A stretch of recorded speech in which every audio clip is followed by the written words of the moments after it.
En nombre del Padre, del Hijo y del Espíritu Santo. Pedimos por nuestros hermanos difuntos, Antonia Ayala Cabrera, Antonia Cabrera y Balaguer, los Toños, por la salud de Maite Goya, María Eugenia Dalila Cuadros, Amparo Pérez.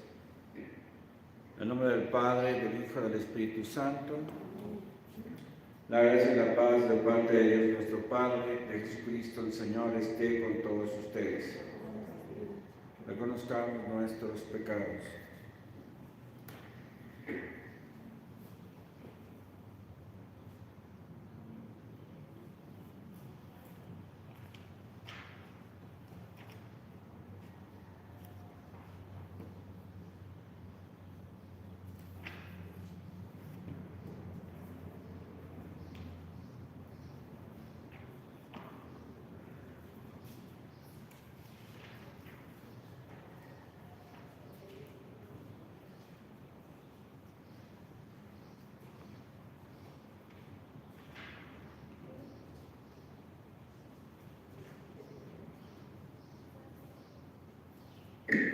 Yo confieso, mis hermanos, que he pecado con pensamiento, palabra, obra y visión. Os ruego a Santa María, siempre Virgen, a los ángeles, a los santos, y a ustedes, hermanos, que intercedan por mí. Dios Todopoderoso tenga misericordia de nosotros, perdone nuestros pecados y nos lleve a la vida eterna. Dios Todopoderoso y Eterno, que en San Antonio de Padua otorgaste a tu iglesia un predicador insigne y un protector de los pobres y de los necesitados, concédenos por su intercesión que vivamos de verdad conforme al Evangelio y experimentemos siempre tu protección y ayuda. Por nuestro Señor Jesucristo, tu Hijo, que contigo vive y reina en la unidad del Espíritu Santo, y es Dios por los siglos de los siglos.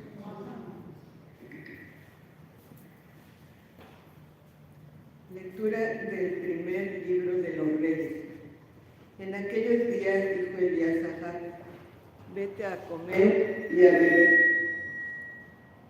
pues ya se oye el ruido de la lluvia. Ahab no fue a comer y a beber. Elías, mientras tanto, subió a la cumbre del monte Carmelo, se arrodilló y con su cabeza tocó la tierra. Entonces le dijo a su criado: ve a divisar el mar.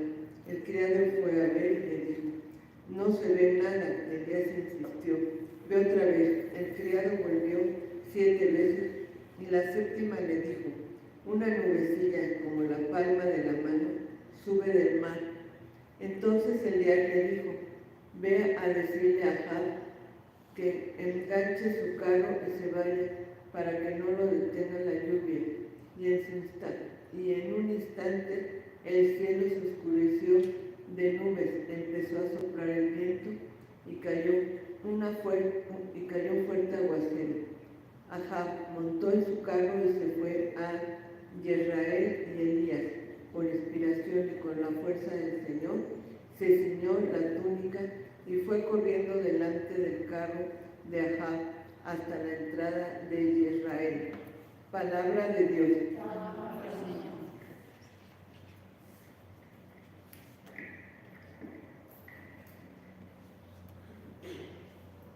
Señor, danos siempre de tu agua. Señor, danos siempre de tu agua. Señor, tú cuidas de la tierra, la riegas y la colmas de riquezas. Las nubes del Señor van por los campos, rebosantes de agua como acequias. Señor, danos siempre de tu agua. Tú preparas las tierras para el trigo, riegas los surcos, aplanas los terrenos, reblandeces el suelo con la lluvia, bendices los renuevos. Señor, danos siempre de tu agua. Tú coronas el año con tus bienes, tus senderos derraman abundancia. Están verdes los pastos del desierto, las colonias con flores adornadas. Señor, danos siempre de tu agua. Los prados se visten de rebaños, de trigales los valles se engalanan. Todo aclama al Señor, todo le canta. Señor, danos de tu agua. Aleluya, aleluya, aleluya.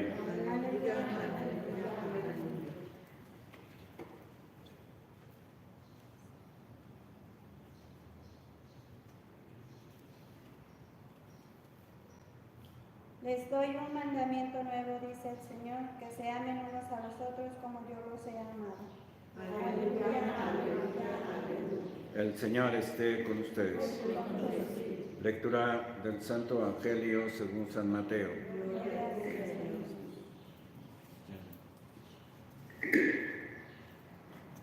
Lectura. En aquel tiempo Jesús dijo a sus discípulos: les aseguro que si su justicia no es mayor que la de los escribas y fariseos, ciertamente no entrarán ustedes en el reino de los cielos. Han oído ustedes que se dijo a los antiguos: no matarás, y el que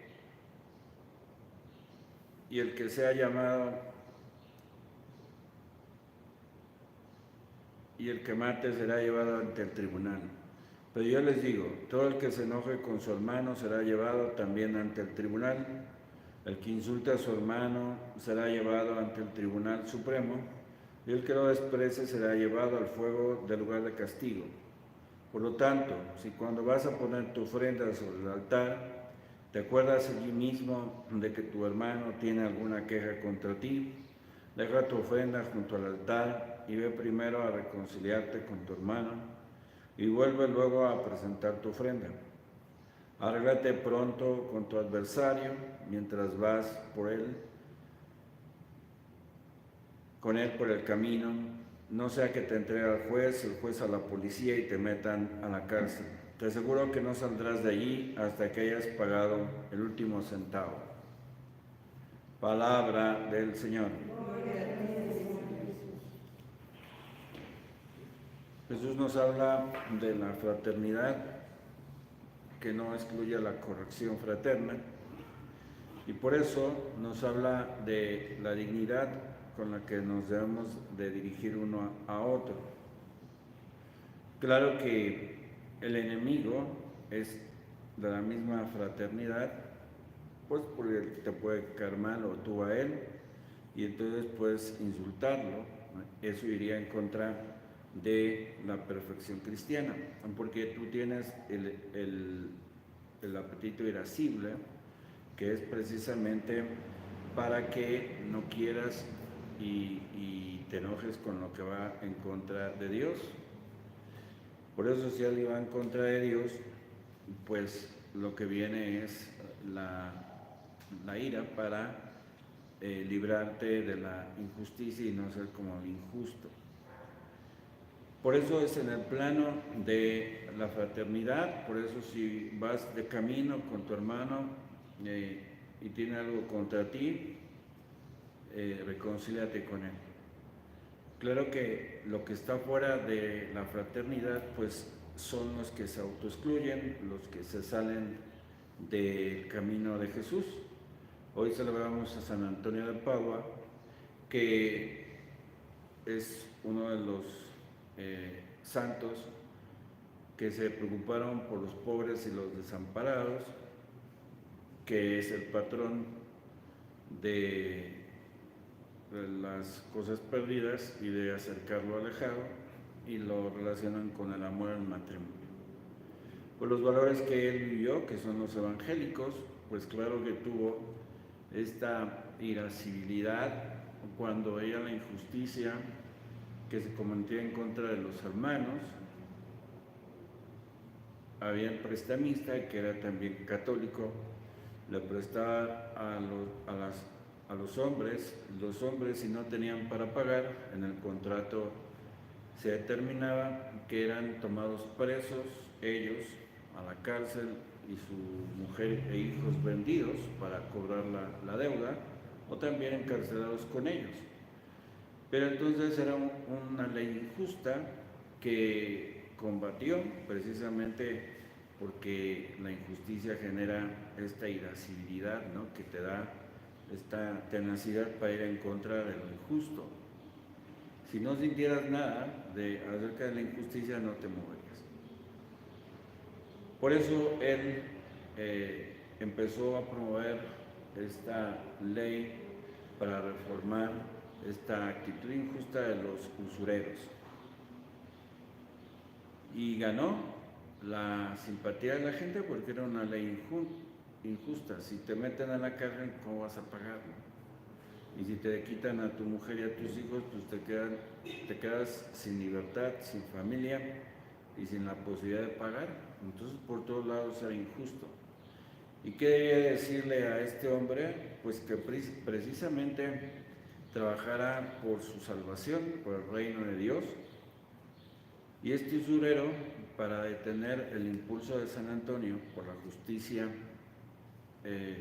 lo invitó a comer, a cenar, y llevó a su hermano y le había puesto cianuro a la sopa para matarlo a él. Y entonces se da cuenta San Antonio y le dice: ¿por qué no me querías matar solo a mí? ¿Por qué también quieres matar a mi hermano, el que te ha hecho, ¿no? Y el otro arde en cólera porque se da cuenta de que ha sido descubierto y que San Antonio bendice la sopa y se empieza a comer la sopa y no le pasa nada. Por eso dice que beberán veneno y no les hará daño porque son seguidores de Cristo. Y ahí viene esta señal de la cruz que se usa en los exorcismos: Ecce crucem Domini. Esta es la cruz del Señor, huyan potestades enemigas, ha vencido el león de la tribu de Judá. Así es que entre los hermanos puede haber enojos, unos justificados, otros no, pero lo que dice Jesús es precisamente que todo va con miras a la reconciliación y que tu ofrenda, que eres tú mismo, se apura y que sea agradable a Dios nuestro Señor. Para eso es el evitar mancharse con las penas terrenales de la ira y del insulto, y para eso se pide perdón, se reconcilia, y para corregir, aminorarla con el bálsamo de la justicia, que es lo que exige la virtud cristiana, la virtud de la religión. Por eso lo irascible sirve para superar las injusticias y para perfeccionarnos a nosotros mismos. Cuando nosotros mismos vemos que estamos defraudando a Dios, pues nos enojamos con nosotros mismos y nos esforzamos por complacer lo que Dios quiere de cada uno de nosotros. Por eso lo irascible sirve para superar los defectos, pero también lo utilizamos mal cuando va a confrontar en la comunidad de los hermanos. Se llama contienda. Cuando se usa para contender, para pelear, para dividir, está mal.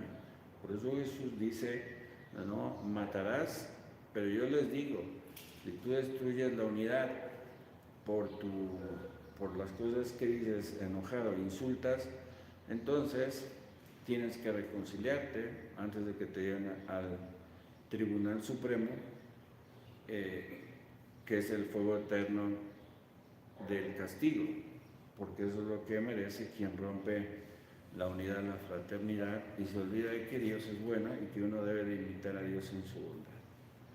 Así es que todo lo que lleva a la imperfección debe de ser odiado por uno. ¿Por qué? Porque te aleja de lo que amas. Y al odiar eso, entonces entras en un camino de reconciliación con el hermano, vas y le pides perdón y te reconcilias, que es lo que está diciendo Jesús. Después hay otra lectura acerca de ponte de acuerdo con tu adversario mientras vas de camino.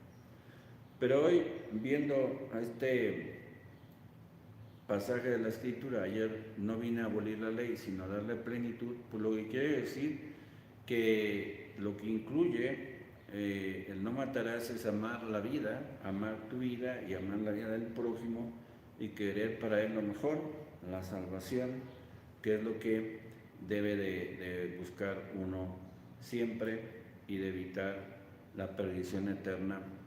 Por eso es muy necesario que uno esté en gracia y siempre practicando la fe para que no te olvide, porque dice San Pablo que somos como quien se mira en el espejo en el día y en la noche ya no sabes cómo es tu cara. Pues si la palabra de Dios no la practicas, se te olvida.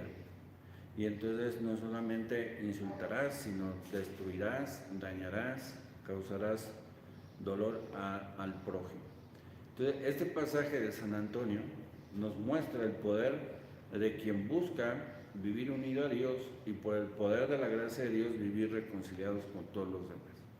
San Antonio de Padua, que luchó contra las herejías que acusaban a los sacerdotes de una vida deshonesta y que por lo tanto no podía estar Cristo en ellos y que en la Eucaristía no estaba verdaderamente Cristo con toda su humanidad y toda su divinidad, y que esas herejías iban separando a la gente, pues el cura vive como si fuera un hombre y hace lo que hace un hombre, pues porque hay que creer en él, ¿no?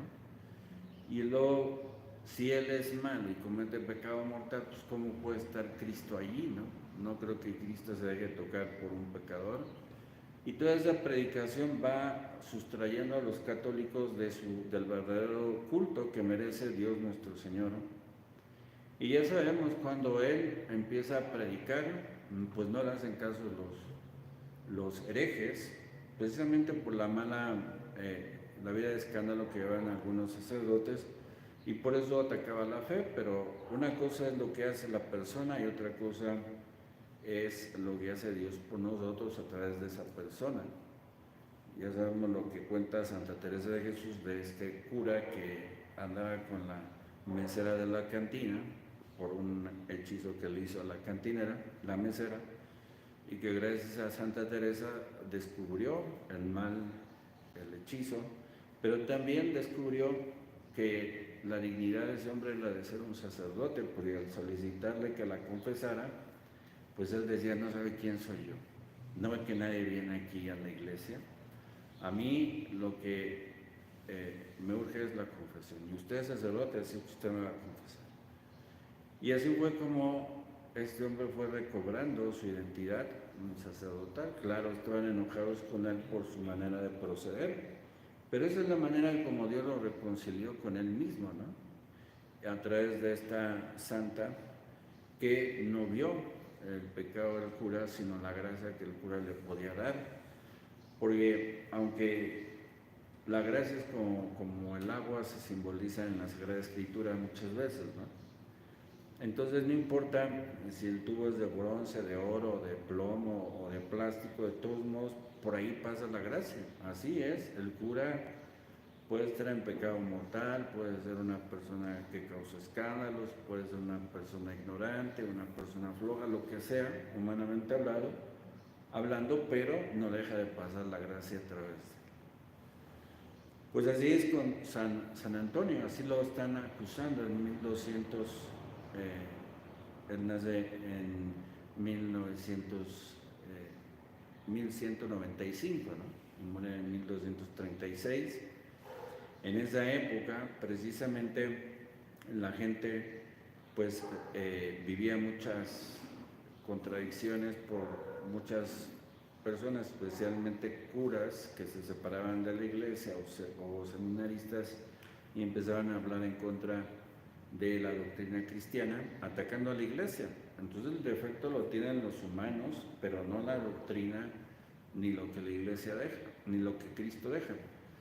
Pero ellos, al criticar a la iglesia, pues humillaban a los católicos, porque decían que éramos ignorantes, que creíamos en hipócritas. Entonces, como ven que no le hacen caso, va allí a la orilla del cruce del mar y del río y empieza a predicarle a los peces. Escúchenme, hermanos, ¿no?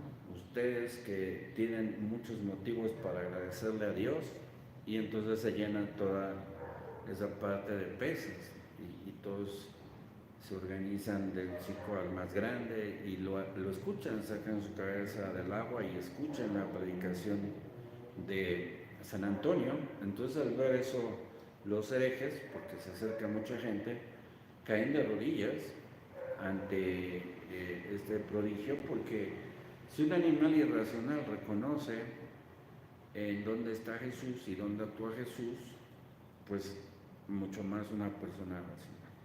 Y muchos en ese momento regresaron, pero hay un hereje que no quiere regresar acerca de la Eucaristía, que la niega, y entonces le pone el reto de dejar de comer, de darle de comer a una mula durante varios días, y que al final tú sales con eso que tú llamas santísimo y yo le pongo su comida a mi animal, y ya verás cómo el animal irá a comer, y eso que ustedes llaman el santísimo, pues será ignorado. Así se demostrará que no está Cristo en la hostia.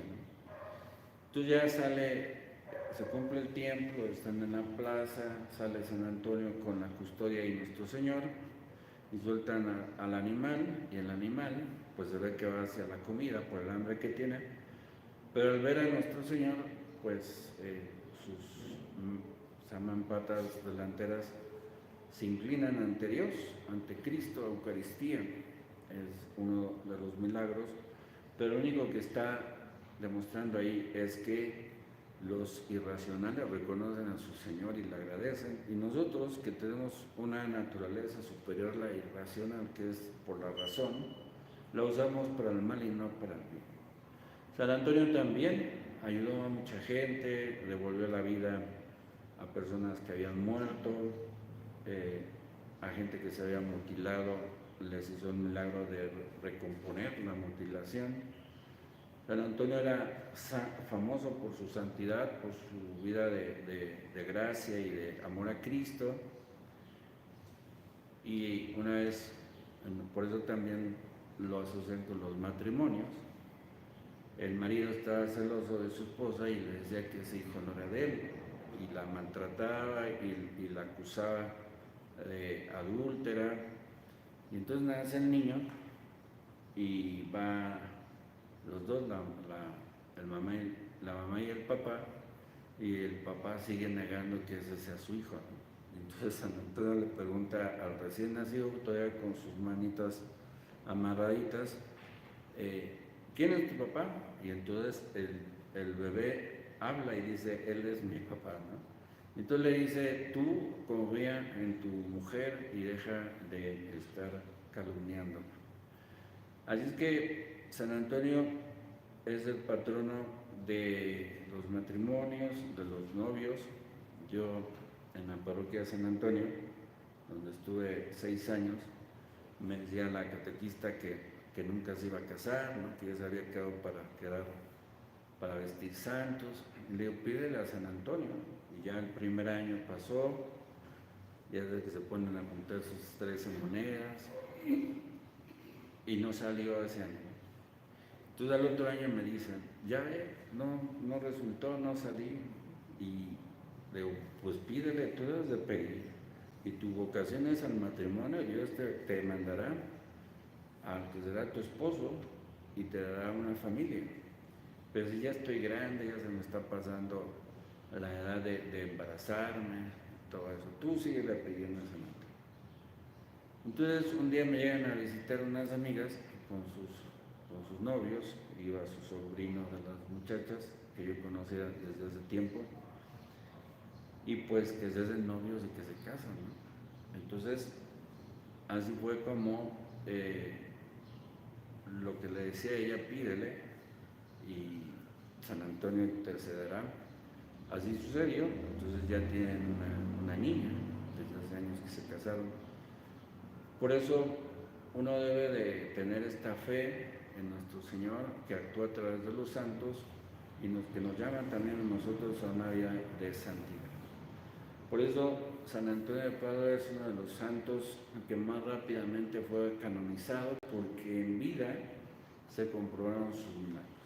Y como fue rápido su canonización, pues los testimonios de las personas que recibieron los beneficios del amor que Cristo le tenía a San Antonio, y a través de San Antonio, las curaciones, el revivir gente, el unir lo que estaba separado, el atraer lo que está separado, y esta necesidad que tienen los pobres y los despreciados de la asistencia de nosotros los cristianos.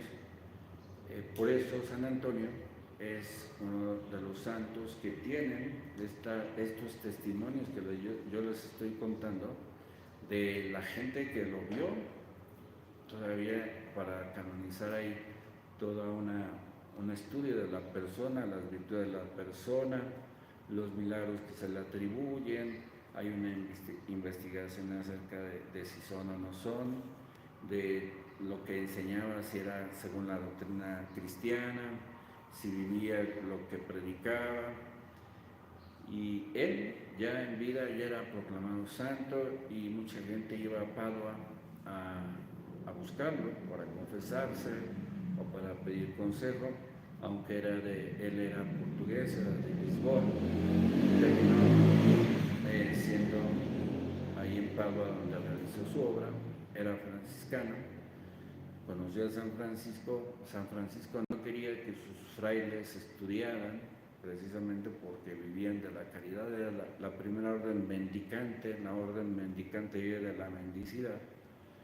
Entonces, pues quería que permanecieran así, porque pensaba que si estudiaban se iban a ser altaneros y soberbios, como existían los herejes que así se sentían.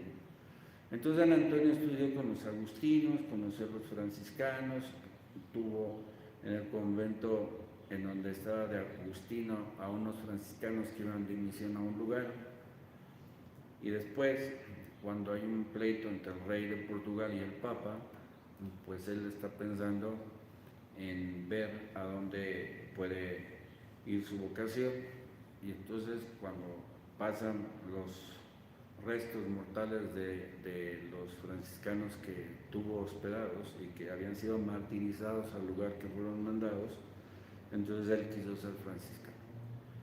Por eso conoció a San Francisco, y San Francisco le dice: usted enséñele a mis frailes, ¿no? Y entonces empieza a enseñarles la teología, y entonces ya los franciscanos también ordenaron sacerdotes. Así que tenemos un predicador de los más grandes que ha tenido la iglesia en San Antonio, y un santo en vida que todavía es reconocido hasta ahora. Les acabo de decir un favor que le pidieron y que les concedió por intercesión de él a nuestro Señor Jesucristo.